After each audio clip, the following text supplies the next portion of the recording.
Do you want me to do anything different, or? I don't know. Hello everyone. I've come to play with Alex today. Pardon? More is Mini than with Alex. But, Alex's Mini, you will be familiar with, because he does YouTube too, because his camera's here. He's the Thedjse on YouTube. There'll be a link somewhere below. His Mini's got a Nissan Micro engine in it, and it doesn't run yet. It's been very slowly building the car and doing a conversion. So we're going to have a go at getting it running. Why not? Why not? So yeah, so Adam's come up from down south, because I live up north. Oh, not from down south. You are. So he's come up. I've put my big coat on though, because we're in the north. He's my auto electrician. So Adam's got a lot of faith that we can start this today. Yeah, I think so. And if I can, that'd be. I've been thinking about this. It's like what an end to 2024, mate. Yeah. If we can get this thing running. You need to sort your rear suspension out. It's sat on the tyre. That's stance. Oh, right. Okay. One of those new things. Stance works, mate. Right, so we'll take the front end off because mine's a removable, like Adam's was, but mine's not actually even bolted on at all. Because that's How do you do that? Have you got to take the bonnet off separately? Yeah, just take the bonnet off. So the bonnet comes off.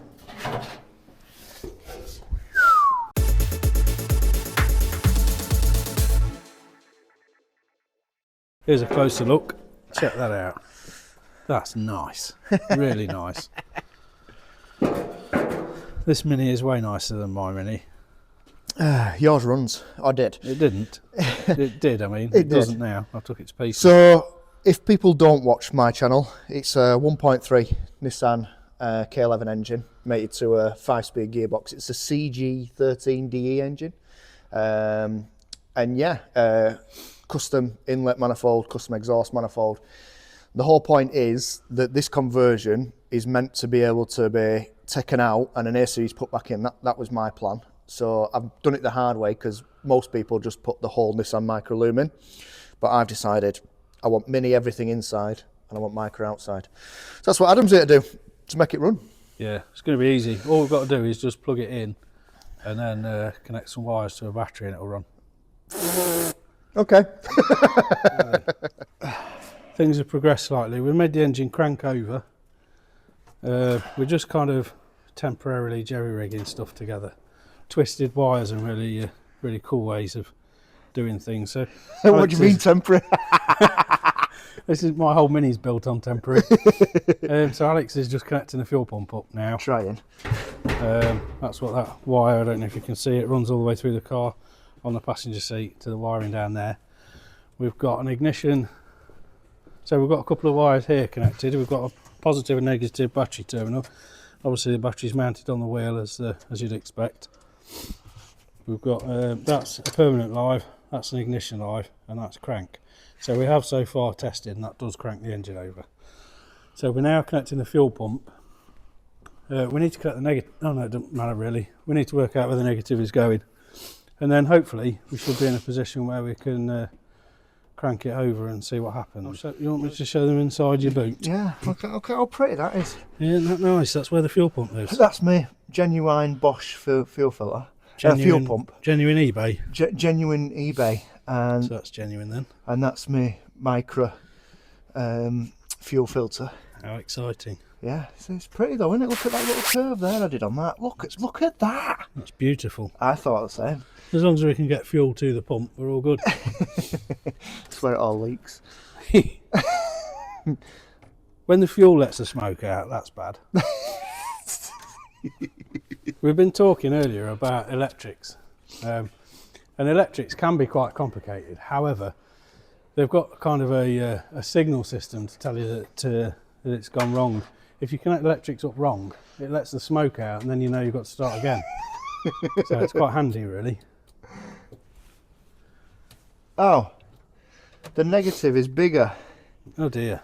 Than the little things. It's a different ring terminal. Yeah. So we've just got to strip the wire and wrap it around. Yeah. Hope for the best. Got the crocodile clips. Do I look like I've got crocodile clips for you? I'll just use that. As long as I can trap it with the thing, eh? With the nut. Are you still videoing? Yeah. Oh dear. Shall I stop? You can carry on for me. Went to connect the ignition, to turn the ignition on as such, and found we didn't have an earth connected in the car. What do you say, Alex?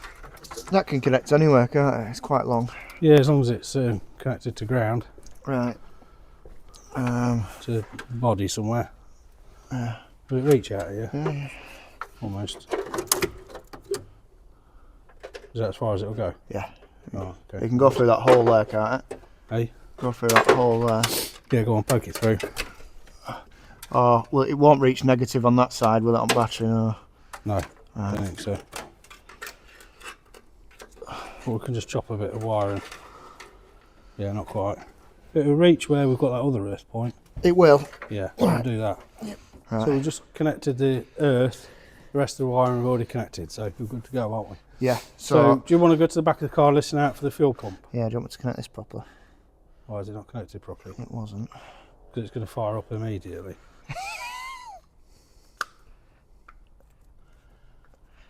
There we go. Right, so I'm going to listen for fuel pump, yeah? Yeah. You ready? Go on then. No. Nothing. Right, okay. Let's grab the meter. Okay. Check we've got 12 volts coming out of that wire. Okay. Oh, actually, that would be a good thing to check. Hold on. I'll tell you what, I'll drive the meter, because if that's the ECU trigger for a relay rather than the feed, Right. then that'll go to earth. Right. So what I might do is just disconnect it here Yeah. and see what it does. Okay. You do what you need to do. So which wire do you want me to... Oh, I see this one, yeah. The ignition. This green and yellow one, yeah? Yes, just wait a sec. Let me just probe this a minute. So this connected to here, and this one to earth will either, let me find an earth spot, give us 12 volts, or then we're going to...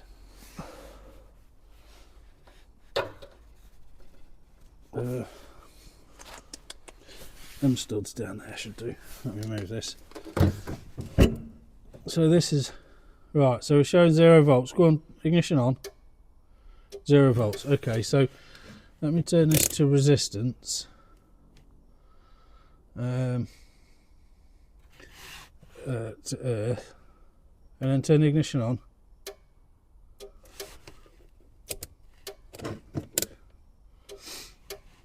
I don't know if I've got a good earth there. You can scratch some off if you want. I'm trying to avoid. No, it don't matter, anything because nice. I've got the paint.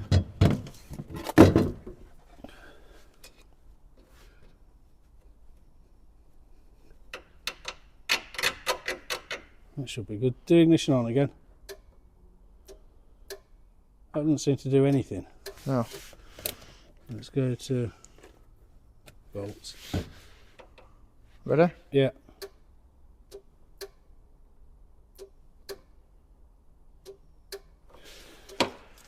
I think we need to check a fuse or something. Okay. Do you know what fuses are what on that micro fuse box? No. I can get a fuse box wiring diagram up. Hey, I can get one up on Google. can I have your torch? Well,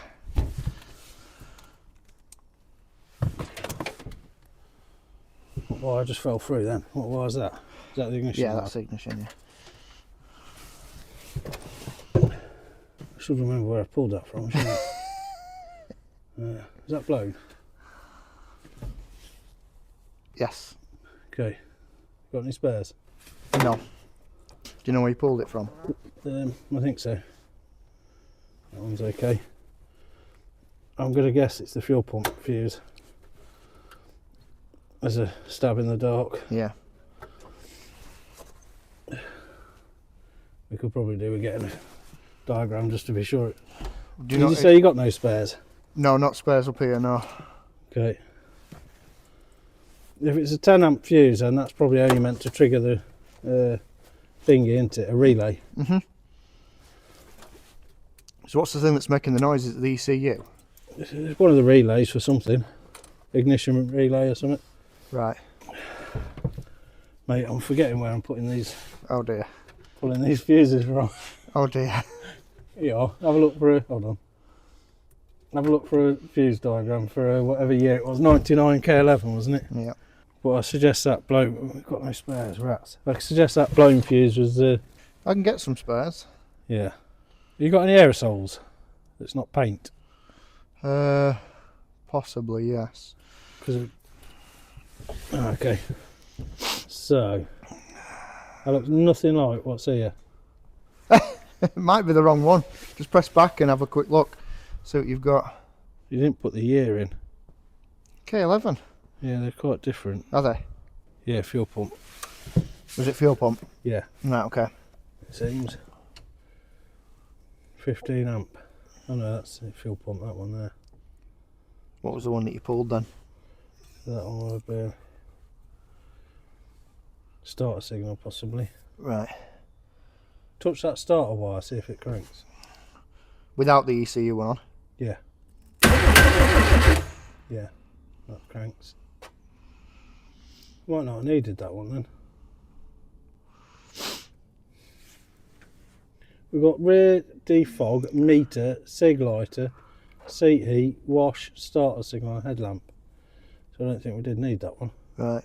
So then we've got engine control fitted, fuel pump fitted, electronic parts fitted, and then we've got a turn signal and engine control fitted. So I don't think we needed that one anyway. Right. So we've got no live coming out of that for the fuel pump. Let's send that out there. Yep. Hold that a sec, hold on. Oh, we've got some spare fuses in here. So what about fuel pump signal? Is that 15 amp fuse there? So that's 1, 2, 3, 4 up. 1, 2, 3. Yeah, that one. It's in the right space.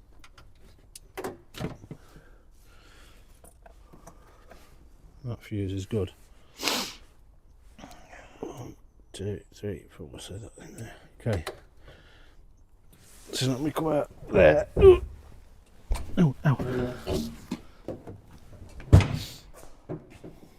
That ignition switch is connected, isn't it? Yeah. Yeah, I'll hold that. So turn the ignition on again and off. Nothing. Now let's do. There's an on button there. It was on before. Right, okay. Right, ignition on. So that's doing nothing. Right. What does it say there? Power positive. So we've got no signal coming out for the fuel pump. We've reached a bit of a stumbling block. We've got everything connected up as we should do. I think I've showed you that. But Yeah. there's two things missing. One is spark and the other one is the fuel pump prime signal. So there's absolutely nothing coming out for either. It kind of looks like the immobiliser's active. Yeah. Which is a bit of a bummer. We need to put a bit more thought into it, see what we can do. It shouldn't work because we've got the key and we've got the immobiliser pickup. Just need to try and work out. But you're also talking 3 years and movements. Yeah, vehicles and things stuff. could have got mixed up, I guess. Things could have got mixed up, and that's the frustration, really. Yeah. I think the easiest way around it would be to try and find someone who can program the nuts out of the ECU. I think that would be the best. Yeah. I think so. But then, if that can be done, then that eliminates it. It's just plug it in and should work. Yeah. The other option is a pre-NATS, which is Nissan anti-theft system, is what we're talking about. Yeah. A pre-NATS Lumen ECU. But again, I imagine they command strong money though, don't they? they command strong. They're not available. Yeah. It's unavailable stuff. I could. There's a guy that breaks micros. What about if I could get another ECU key and NATS box? If you can get one off him from I think it's about £100 he wants to charge me, which I don't think is a lot of money, really. That would probably be the best, the cheapest and quickest option. Yeah, would probably be to get key ECU, because I think that's how it works into ECU, immobiliser unit and key. key. I think that's how it works. If I could get them 3 items posted to me, yeah, I think that's probably the best option, because I think it's immobilised. Yeah, it seems to be. Because my little knowledge of electronics is, so is this right? So basically, when we put that ignition, the signal for the ignition live, that's key position 2. Yep. That because That's key correct, position yeah. 1's unlocking set. Yeah. Key position 2 is ignition live Yeah. power. That Yeah. should be bringing the fuel pump into live, because in old cars, if you put the key to ignition 2, you should hear the fuel pump Yes. prime. That's right, isn't it? Yeah. Because Yeah, you're right. Because so if we got ignition position 2, it should read the chip in the key. Say, yeah, that's the right key. Then allow power to the fuel pump, the ignition coil, all those sorts of things. And we're not getting those things. Yeah. We're getting the relay click, the engine control relay to power up the ECU. yes, We're just not getting anything else, are we? no, Um, I think that's the way forward then. I might have another little look at that fuse box diagram. Okay. See if that fuse could be, see if there's an immobiliser fuse we're missing or something. That's worth looking at, isn't it? Yeah. I had a great time helping Alex out today. Obviously I'm back home now. Just a shame we weren't able to get the Mini running. That would have been really good, but we just couldn't do it with the resources we got. I think it's got an immobiliser problem. I had a thought when we got back to Alex's house that I've actually got a K11 Micro Haynes manual, so we could have, if I'd have realised that before I went, we could have had a wiring diagram to go through. I'll have to dig that out, but hopefully I'll get to go again soon when Alex has got another ECU and key set, and then we can try again. But I hope you've enjoyed this one, something a bit different. Go and check Alex's channel out if you haven't already, and I'll see you again next time.